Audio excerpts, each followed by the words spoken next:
थ' मानो थाखाय इसोरा बिदों दानखौ? इसोरा बिनिखायनो बिदों जाहाथे इसोरनि रायजोआ फेहेर जायो। इसोरनि रायजोखौ सोर फेहेरो? जोंनि गोबां एभेन्जेलिस्टफोर दं, पास्टरफोर दङ, सार्च पास्टरफोर दं, रेभारेन्डफोर दं। जोङो बिथांमोना न'खर सलायनांगौ। जों जेरैहाय न'खर सलायो, जों जेरै गथ' स्कुलाव हरो, टिउसन फिस दं, गोबां खरसा दं। दा बिथांमोनहाबो इसोरनि रायजोनि थाखाय मावनानै बिथांमोनहा बेबायदि न'खर सलायनांगौ, गथ' गथायखौ बे संसाराव थासान्दियाव सलायलांनांगौ। बेनिखायनो जोङो बे दाननिफ्राय बिसोरनो जोङो बेथन हिसाबै जोङो होनांगौ। अब्ला नों आरो आं जोंनि बे 110% जे दान, बे दानजों बैसोर जे हाबा मावहैदों बेजों जोङो हाबा मावफानाय जायो। खुलुमबाय। बयनिसिमबो आंनि गोसो गोरबोनि अननाय आरो सिबिनायखौ प्रभु जिसु ख्रिस्टनि मुङै जासिहरबाय आरो बेनिफ्राय नोंथांमोन साफ्रोमखौबो आंनि बे बर' बाइबेल प्रफेसि इउटिउब चेनेलाव बरायनानै लाबाय। दिनै आं मोनसे टपिकआव सावरायनो सानदों। बे टपिकआनो जाहैबाय फोथायनाया मावनायफोर गैयाब्ला बियो गावनियाव गोथै। माने सर्टकाट, मावनाय गैयाब्ला फोथायनाया गोथै। Even so faith, if it had not works, is dead being alone. मावनाय गैयाब्ला जोंनि फोथायनायफ्रा गोथै। माबे फोथायनाय आरो माबे मावनायखौ बुंदों? जोंदि इसोरनियाव जोङो गावखौ धोरोमिया होननानै देखायो, जोङो इसोरखौ खुलुमो, इसोरनियाव फोथायो, प्रभु जिसु ख्रिस्टखौ जोङो जिउनि बासायगिरि होननानै जोङो फोथायो, जोंदि गोगोम फोथायनाय दिन्थियो। बे फोथायनायफोरा, जोंनि गिर्जा हाबनायफ्रा, जोंनि मेथाइ रोजाबनायफ्रा, जोंनि बाइबेलनिफ्राय बाइबेल फरायनायफोर आरो जोंनि बाइबेलनि गोथांनि बाथ्राखौ सावरायनायफ्रा मावनाय गैयाब्ला गोथै। जों जेसेबांखि खुथार फोथाया मानो, जों जेसेबांखि जर होनानै बुङा मानो, जोंनियाव मावनाय गैयाब्ला बे मावनाया गोथै होनना बुंदों। माबादि मावनायखौ बेयाव बुंदों? बाइबेला जोंखौ मा रोखोम हाबा मावनायखौ एबा खामानि मावनायखौ बुंदों? बेयाव मावनायनि खोथाखौ बुंदों जाहैबाय इसोरनि रायजोनि थाखाय मावनाय। दानिया इसोरनि रायजोखौ जों माबादि मावनांगौ? जोङो जायफोर खृष्टानखा, जोङोथ' सहजै मोनथिखायो मावनायखौ होनना बुङोब्ला। नाथाय नन खृष्टियानफ्रा बेखौ एसे बुजिनो गोब्राब जागोन। बेनिखायनो आङो बेखौ डिटेल्सखौ बुंदों जे इसोरनि हाबा मावनायनि थाखाय बेखौ बुंदों। बेयाव बाइबेलानो जोंखौहाय खामानि मावनो, प्रसार खालामनो बेखौ थिनदों। जोंना बाइबेला हुकुम होयो, माने जोंनि साखाथि फाखाथि, जोंनि बे बुहुमाव थानाय इसोरखौ मोनथियै, जिसुखौ मोनथियै साफ्रोमबोनिसिम जोङो बे इसोरनि गाहाम बाथ्राखौ जोङो दैथायहरनांगौ, मोनथिहोनांगौ। बेनिखायनो जिसुआ बुंदों, खोमा गोनाङा खोनासंथों, मेगन गोनाङा नायथों। जोंनि थांखिया बे। जोंनि फोथायनाया, जों जुदि प्रसार खालामाब्ला जोंनि बे फोथायनाया गोथै होननानै बुंदों।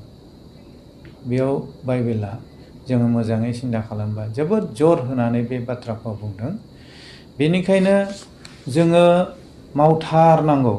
जोङो पास्टर नङाब्लाबो, जोङो इभेन्जेलिस्ट नङाब्लाबो, जोङो बाइबेलनि बे थिननायखौ जोङो नारखानो हाया माब्लाबाबो। जोङो बेखौ मावथारनांगौ। आरो जिसुआ माथाइनि 28 अध्याय 19 आरो 20 आव हाबा मावनायनि सोमोन्दै मा होनदों आं बेखौ फरायनि। बेनिखायनो नोंसोरो थांनानै बिफा बिसा हौवा आरो गोथार जिउनि मुङै फोलेर मानिफोरखौ बाप्तिस्मा होयै होयै आं नोंसोरखौ थोननाय मानिफोरखौ मानिनो बिसोरखौ फोरोङै फोरोङै आंनि चेलाफोर खालामहै। आं सानफ्रोमबो संसारनि जोबनायसिम नोंसोरजों लोगो लोगो दं। जेब्लानाखि जोङो जिसुनि गाहाम बाथ्राखौ प्रसार खालामो, जिसुआ जोंजों लोगोसे थायो। जिसुआ माब्रै थायो? बियो सोलोंग्राफोरखौ जबान होलांदों, आङो नोंसिनो हेफाजाब होग्राखौ आङो थिनहरगोन। हेफाजाब होग्रा मिन्स गोथार जिउ जायखौ जों बुङो। आरो बे गोथार जिउआबो इसोरानोखा। बेनिखायनो जायफोर इसोरनि हाबाखौ प्रसार खालामो, इसोरनि हाबाखौ मावो, बिसोरजों जिसुआ लोगो लोगो थायो होननानै बेयाव बुंदों। दानिया बे हिसाबैनो जोंनि सोरबाया साननो हागौ बियो गावखौ गोरों देखायनो थाखाय बेबायदि इउटिउबाव बाइबेलनि बाथ्रा बुंदों, बा बियो फैसा खामायनो थाखाय इउटिउबाव बेबायदि बाइबेलनि बाथ्रा फोसावदों। बायदि रोखोमनि मानसिया साननो हागौ। नाथाय जेब्ला जों सासे साधारन बेक्ति जानानैबो बाइबेलखौ फरायोब्ला जोङो बेयाव मोनथिनो हायो माथाइनि 28नि 19 आरो 20आव जोंखौ जिसुआ मा बुंदों। गासैखौबो बाप्तिस्मा होनानै जिसुनि सोलोंग्रा बानायनो थाखाय थिनदों, अर्डार होदों।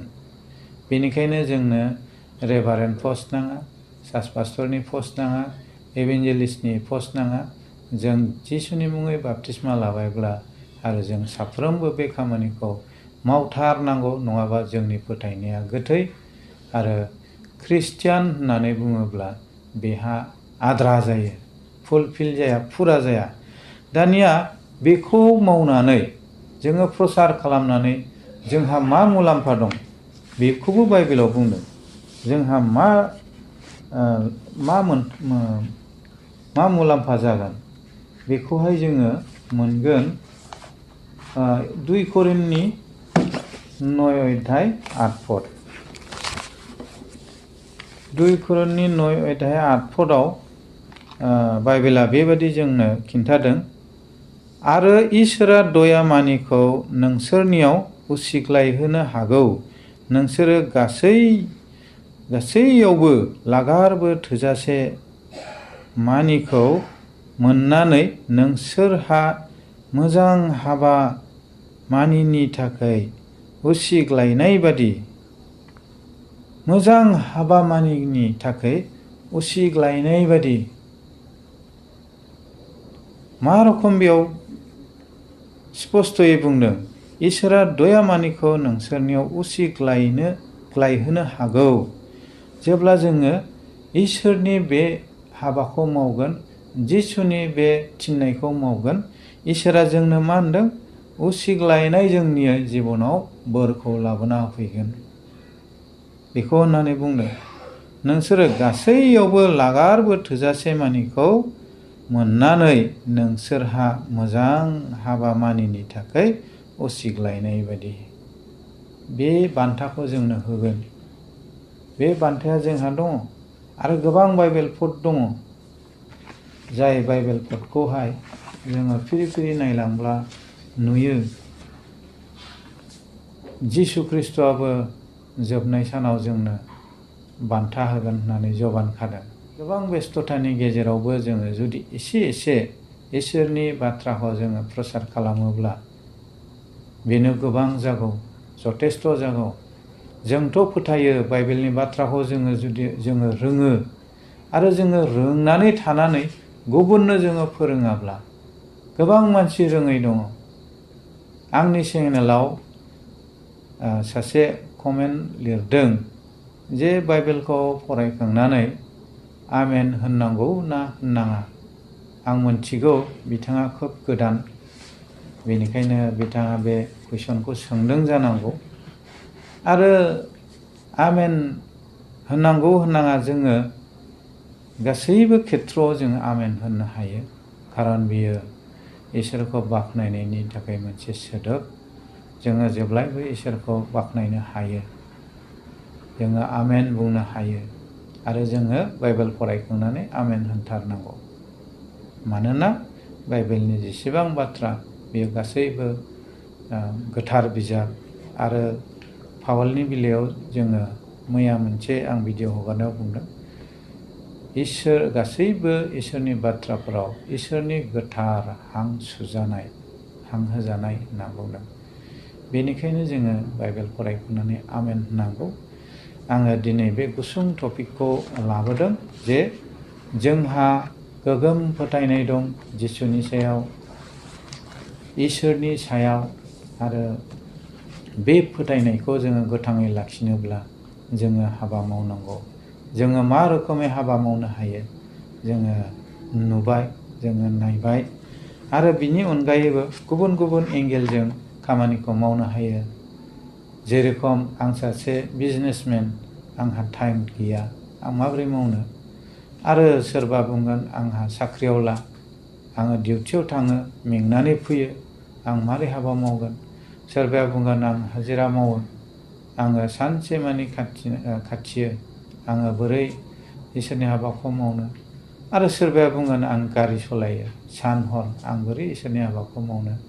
नोंथांमोना मोनथि, नोंथांनि मावनानै मोननाय जे मासावनो हक सानसेयावनो हक, बे मावनानै मोननायनिफ्राय जुदि 100 खोन्दोनिफ्राय 10 खोन्दोखौ जुदि नोङो इसोरनि मुङै नों जे गिर्जायाव खुलुमो, नोङो इसोरखौ बाख्नायो, बे जायगायावहाय नोङो 10 खोन्दोखौ जुदि होयोब्ला नोङो इसोरनि खाथियाव थानाय जायो आरो इसोरा नोंखौ खाथिसिनाव बोजबगोन। बे मोनसे मावनाय। जोङो गिर्जाफ्राव दानखौ मानो होयो? इसोरा दाननि थाखाय आंखाल नामा? नंथारा। जाय इसोरा बे संसारखौ दाबाय, सोरजिबाय, बे संसाराव गोबां दामि दामि हिरा, सना, गोबां बुस्थु मोननाय जायो। सान हाथरखिफोरखौ दाबाय, आरो साइन्टिस्टफ्रा डायमन्डनिल', प्लेनेटानो डायमन्डनिल', बे पृथिबि बादि बेसेबांबा देरसिन। थ' इसेबां क्रिएटर सासे बियो दाग्रा, बेनो जोंनि एसेल' दानखौ दरखार जायो नामा? थ' मानो थाखाय इसोरा बिदों दानखौ?